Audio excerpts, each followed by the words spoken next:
In the mountains of northern Iraq, there's no escaping the Kurdish flag. It speaks of the pride of a people united by culture. But history has denied them the nationhood they yearn for. I've come to Iraqi Kurdistan as they prepare to celebrate the Kurdish New Year.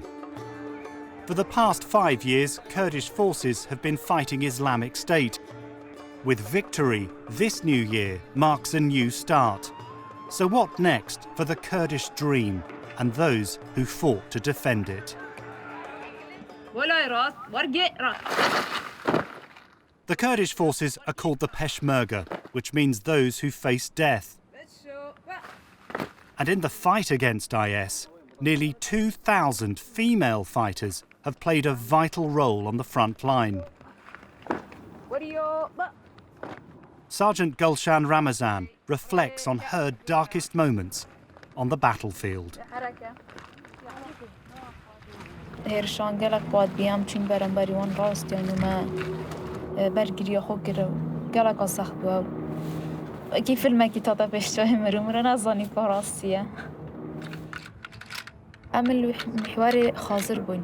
ام سه شوا اما یعنی مخوب پستالت خوب بیه خونه کردن وان سه شوا هر سه شوا ما پستال بیه خونه کردن شارکی سخت بو گلک گوند هاد آزاد کردن گلک خلکی سیویل هاد آزاد کردن.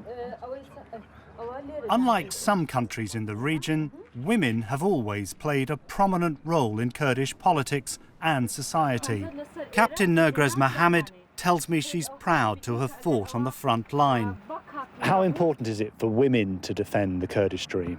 That's really important for a woman and our role in a military base to work between us, between women and men, because we're the same.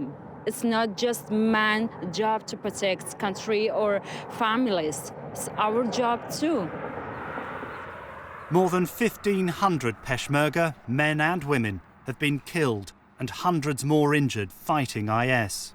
او پژمرگانه روح گیانی خوان لرگای اما دلبو آزادی اما لبو ناموسی خوان و گیانی خوان دانا يعني لو زیاتر هیچ شتگنه گیانی خود دانه لبو خاک و وطنی خود لبو ناموسی خود و نک تنیا پژمرگا قارمان کان من گیانی خوان لبو ولاتی خوان کردستان دانا لبو حمو ولات کان دنیا.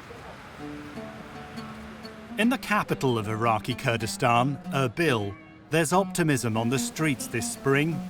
The Kurds enjoy relative autonomy here, but want statehood. In 2017, they held a symbolic independence referendum, voting overwhelmingly to become a new country. But Iraq's government called it illegal. It was a blow, given the brutal recent history they've suffered. Under Saddam Hussein's rule, hundreds of thousands of Kurds were persecuted, imprisoned or killed. One of the worst atrocities took place in the city of Halabja in 1988. Nearly 5,000 people died in one day in a chemical weapons attack by Saddam's forces. Politician Jihan Ahmed's father was executed by Saddam's regime. He was a Peshmerga commander.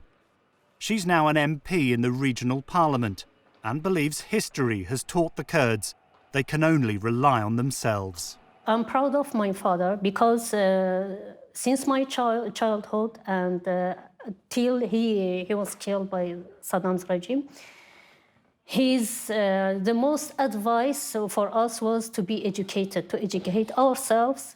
We need the future generation to be educated so they can fight against enemies and achieve our aims.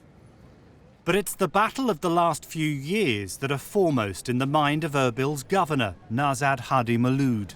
He says now the Kurds have won the fight against IS, they can start to look forward. So tell me, how optimistic do you feel this new year for the Kurdish dream? Yeah, what I believe, I think after this crisis will be passed, the problem with the Baghdad, fighting against the ISIS, financial crisis, all this happened in these past 5 years. I believe now people are looking forward to starting steps to rebuild our countries and to continue what we started. The Kurdish economic future will need business people like these young Kurds. They've turned their passion for fashion into an entrepreneurial vision called Mr. Erbil. And the fabrics are from Italy and UK as well. Once they met in the city's coffee shops. Now they run a tailor's, barber's and cafe. They were determined never to leave, despite all the difficulties they faced. Eyes were very close. Peshmerga, we were fighting 30 minutes away, 20 minutes away, fighting for our lives as well. And we couldn't do much about it. But we had one thing in common, that was fashion, suits. So we thought, let's start something with it. We were going out during the night, we were going to cafes, restaurants, and during the day we were going to work, no fear, nothing. And we said, and the headline of all the medias were just fighting, was instead of showing the reality of the lives. And we wanted also to start that and prove it to our youth that instead of leaving this place, instead of leaving this beautiful city, this beautiful region, you can build something. We have to have faith in what we do, and we didn't choose where we come from. So we're trying our best to do what we have.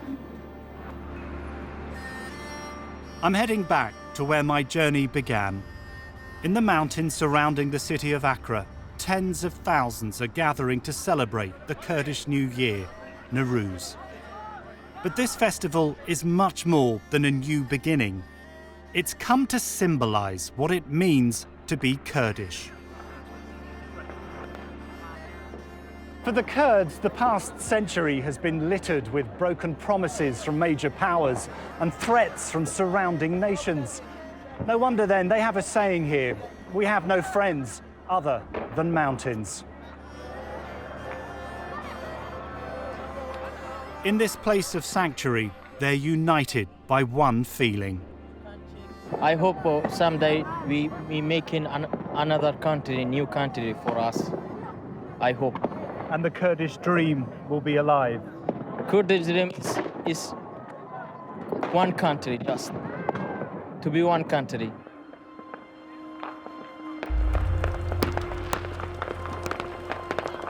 As dusk falls, they carry hundreds of beacons across the mountainside, symbols of freedom. The atmosphere here is incredible. This is the moment everyone has been waiting for, the start of Newroz.